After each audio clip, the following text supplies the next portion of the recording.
Bismillahirrahmanirrahim. Assalamualaikum warahmatullahi wabarakatuh.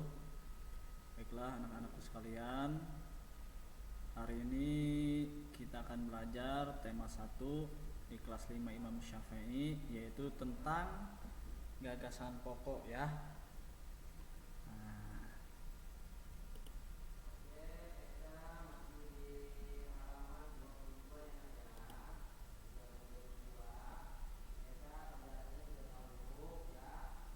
Kita akan belajar tentang gagasan pokok.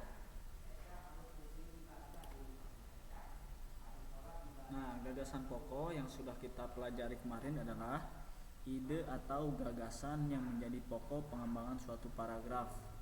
Gagasan pokok terdapat dalam kalimat utama. Kemarin kita sudah belajar ada gagasan pokok, ada gagasan penjelas atau pendukung. Kalau misalkan gagasan penjelas atau pendukung, ialah yang menjelaskan dari gagasan pokok atau ide pokok ya.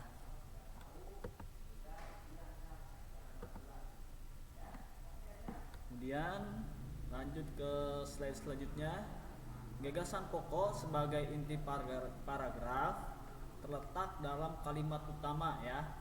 Nah, kalimat utama ini dapat terletak di awal, akhir, awal dan akhir, dan yang terakhir atau seluruh paragraf.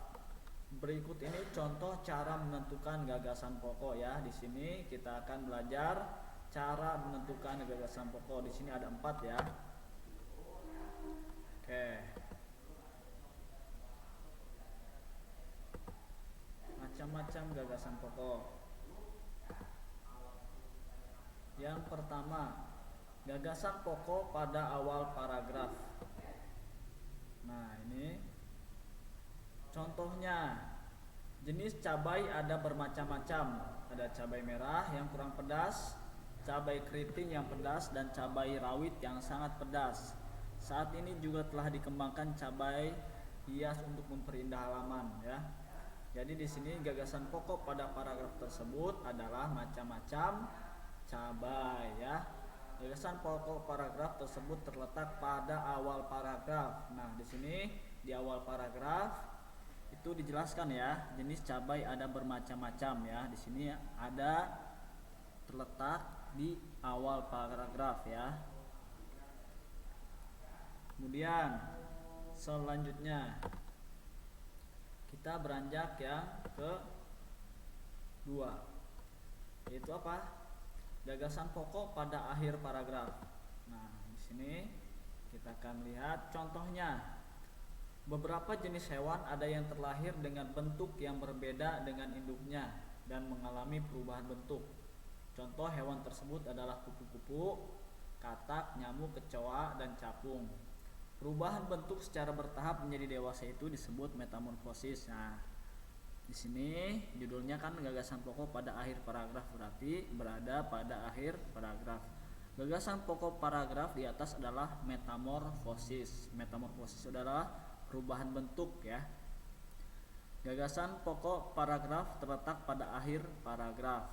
Paragraf ini disusun dengan menguraikan rincian hal-hal yang bersifat khusus ke hal-hal yang bersifat umum ya. Jadi simpulannya di sini gagasan pokoknya ada di akhir paragraf yang menjelaskan tentang metamorfosis. Oke, selanjutnya kita beranjak ke yang ketiga. Gagasan pokok pada awal dan akhir paragraf. Nah, contohnya, saat ini semakin sulit mendapatkan pekerjaan. Untuk mendapatkan suatu pekerjaan, setiap orang harus berkompetisi dengan menempuh berbagai tahap. Misalnya tahap psikotes dan wawancara. Namun, sebenarnya setiap orang yang bisa mencari alternatif usaha karena mendapatkan pekerjaan itu sulit. Nah, di sini gagasan pokok pada paragraf di atas adalah sulit mendapatkan pekerjaan. Nah, di sini ya. Paragraf di atas merupakan paragraf campuran tuh. Jadi di awal ada sulit mendapatkan pekerjaan, di akhirnya juga ada karena mendapatkan pekerjaan itu sulit ya. Selanjutnya ke yang yang keempat, yang terakhir ya, yaitu gagasan pokok tersirat pada setiap kalimat. Nah, di sini contohnya, ayah mengatakan bahwa langkah pertama yang harus dilakukan adalah menghidupkan kamera. Lalu, Raya harus memastikan cahaya blitz dalam keadaan hidup. Setelah itu, ia harus melihat apakah semua orang yang akan difoto sudah berada dalam layar mini pada kamera. Setelah semua beres, barulah ia boleh menekan tombol untuk memotret. Nah, gagasan pokok pada paragraf di atas tersirat dalam setiap kalimat. Jadi, semua kalimat di atas kedudukannya sama penting ya. Jadi ini tata cara menghidupkan kamera dan memoto ya. Jadi setiap proses dari awal sampai akhirnya itu merupakan hal yang penting. Jadi tidak boleh terlewatkan ya.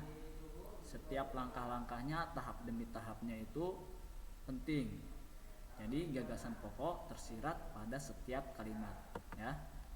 Jadi itulah ya 4 cara menemukan kalimat utama gagasan pokok di dalam suatu paragraf ya. Bapak baca kembali. Yang pertama, gagasan pokok pada awal paragraf. Yang kedua, gagasan pokok pada akhir paragraf. Ketiga, gagasan pokok pada awal dan akhir paragraf. Dan yang terakhir, gagasan pokok tersirat pada setiap kalimat ya. Nah, sudah beres, alhamdulillah selesai. Pesan dari Bapak, belajar yang rajin ya. Ibadahnya juga harus rajin, mengaji, sholat dan lain sebagainya. Bapak doakan kalian menjadi anak yang soleh, solehah, taat dan berbakti kepada kedua orang tua. Terima kasih. Assalamualaikum warahmatullahi wabarakatuh.